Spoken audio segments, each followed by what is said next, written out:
آپ نے tune in کیا ہے گورنمنٹ ڈگری کالج بارہمولہ کے میڈیا سٹڈیز کا کیمپس ریڈیو اسٹیشن۔ تھوڑی دیر بعد ہمارے اسٹیشن سے پروگرام نشر ہوگا مشہور معروف صوفی بزرگ اور شاعر شیخ العالم پر۔ پروگرام آپ کی خدمت میں پیش کرے گی مہوش پٹھان۔ پروگرام کا ذرا سا انتظار فرمائیے گا۔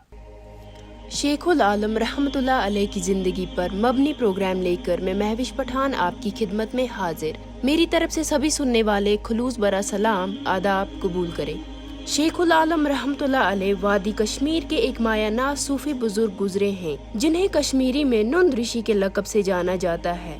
وہ ایک ماہر لسانیت کے طور پر ابھرے اور ان کی کمان 5 زبانوں پر مشتمل تھی جن میں کشمیری، عربی، فارسی اور پالی شامل ہے۔ وہ اس کے ساتھ ساتھ حافظ قرآن اور حدیث و فقہ پر حکم رکھتے تھے۔ وہ اسلامی تاریخ و عالمی تاریخ سے اچھی طرح واقفیت رکھتے تھے۔ وادی کشمیر میں اسلام کی رشی جانشینی قائم کی اور ضلع بڈگام کے چرار شریف علاقے میں رشی مرکز قائم کیا جو مردوں اور خواتین کے لیے ایک الگ الگ ادارہ فراہم کرتا ہے۔ ان کی یہ ریشی تحریک میر محمد حمدانی رحمۃ اللہ علیہ نے تسلیم کی اور 25 رجب 816 ہجری کو چرار شریف کے زالوسہ علاقے میں خواتین کے مرکز میں خط ارشاد عطا کیا۔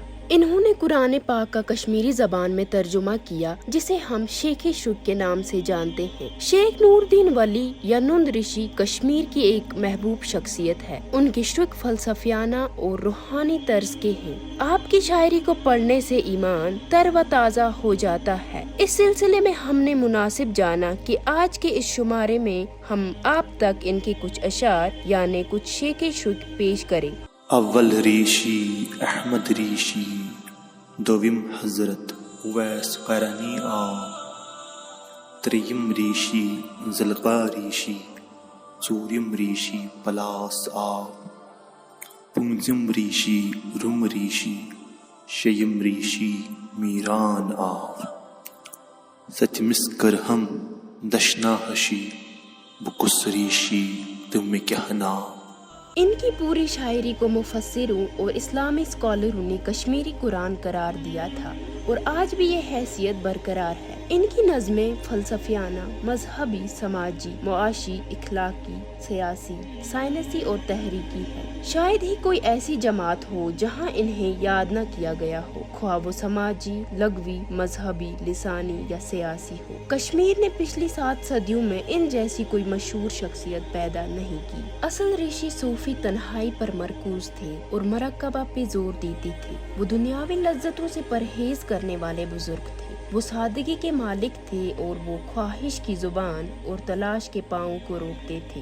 اس رشی سلسلے کی بنیاد اور کشمیر میں اس سلسلے کو پروان چڑھانے میں حضرت شیخ العالم رحمۃ اللہ علیہ کا نام سر فہرست آتا ہے۔ انہیں ہندو مذہب کے لوگ بھی احترام کرتے ہیں۔ وادی کشمیر میں رشی سلسلے کی بنیاد نند رشی رحمۃ اللہ علیہ نے ہی رکھی اور ان کا مدعا اور مقصد اس خطے میں امن، سلامتی، مذہبی بھائی چارہ اور اسلام پسند چیزیں بروی کار لانی تھی اور اس سلسلے کو آگے بڑھانے کے لیے کافی زیادہ جدوجہد کر کے ایک بہت بڑا کارنامہ سرے انجام دے دیا۔ کشمیر میں بہت سارے سلسلے رونما ہوئے لیکن رشی سلسلہ اب تک قائم و دائم ہے۔ بہت سارے سلسلے وارد کشمیر ہوئے جو پرشیا، سینٹرل اور شمالی ہندوستان سے آئے جن میں سہروردی، کبروی، نقش بندی، قادری وغیرہ شامل ہیں۔ مگر آج کے جدید دور کی اور نظر ڈالے تو رشی سلسلہ سب سے زیادہ مقبول ترین ہے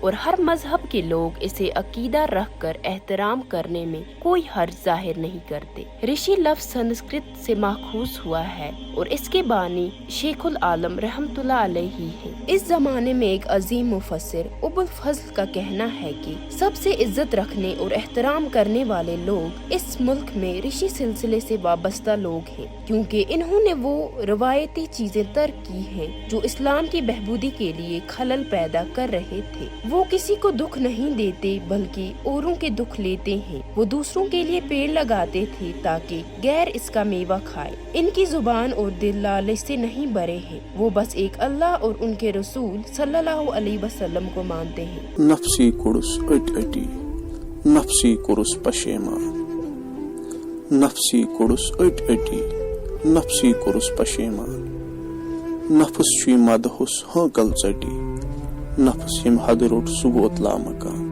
وہ زیادہ غذا پر اپنے آپ کو منحصر نہیں رکھتے ہیں. وہ گوشت اور شادی سے پرہیز کر کے ایک اللہ کی رضامندی حاصل کرتے ہیں. گویا کہ ایسا منفرد کام انجام دے کر نند رشی رحمت اللہ علیہ نے بہت سی محنت اور لگن سے ہم پر ایک احسان کیا ہے. ہمیں چاہیے کہ ان کے رہن سہن اسلام کی خدمت اور بھائی چارے کو اپنا کر اپنے آپ میں ایک انقلاب پیدا کرے. حالانکہ ایسے کارنامے انجام دے کر نند رشی رحمت اللہ علیہ نے کشمیر کی مسلمان برادری پر ایک احسان کیا ہے. انہوں نے کشمیری قرآن پیش کیا اور اسلام کے حدود، شریعت اور مذہبی بھائی چارے کو اجاگر کر کے اسلام کا بول بالا کیا. ہمیشہ اس بات کی طرف ہمیں زندگی کا قیمتی وقت گزارنا چاہیے کہ حضرت شیخ العالم رحمت اللہ علیہ نے مذہب کے لیے کتنی آباری کی، اور ہمارا فرض اور حق بھی ہے کہ ہم ان کی محنت کو کبھی رائیگان نہ ہونے دیں. امید ہے کہ ضرور عاشقان اولیاء خصوصاً علمدار کشمیر شیخ العالم رحمت اللہ علیہ کے اس شمارے کو پسند کیا ہوگا. اگر آپ لوگوں کو اس پروگرام کے حوالے سے کوئی رائے یا کوئی مشورہ ہے تو آپ اس پتہ پر بھیج سکتے ہیں. ہمارا پتہ ہے campus radio media studies government degree college Baramulla. تو دیجیے اپنی میزبان کو آج کے اس پروگرام کے لیے اجازت. تب تک کے لیے نیک تمناؤں اور دعاؤں میں یاد رکھیں. نظر تراو پانس کورت کیا، نظر تراو پانس کورت کیا، پورت سوری علم پورت کیا. دنیا چھُ فٲنی پزر چھُ، دنیا چھُ فٲنی پزر چھُ، ژٕ وُڑان آسمٲنی پزر چھُ. انہِ گٹہِ پکان چھُکھ ٹھہر کر، پتھر بیٚہہ خۄدا را ژٕ دم در.